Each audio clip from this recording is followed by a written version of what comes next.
Hello साथीहरु, my bank एटीएमबाट पैसा निकाल्ने सजिलो तरिका। यो भिडियो प्राय नयाँ साथीहरुको लागि युजफुल हुन सक्छ। कृपया भिडियो अन्तिमसम्म हेर्नु होला। पहिला तपाईले एटीएम कार्ड यसरी सिधा राख्नुहोस्।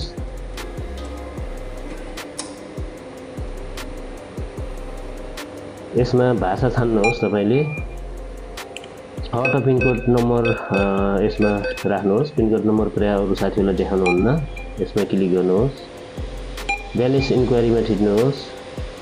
बैंकिङ एकाउन्ट यसमा कति पैसा छ भनेर चेक गर्न सकिन्छ। 806 रुपैयाँ 91 पैसा छ। यसमा थिच्नुहोस् र माथि क्याशमा जानुहोस्। तपाईलाई आवश्यक परेको पैसा यसरी तपाईले चाहिँ निकाल्न सक्नुहुन्छ। मैले 500 रुपैयाँ निकाले।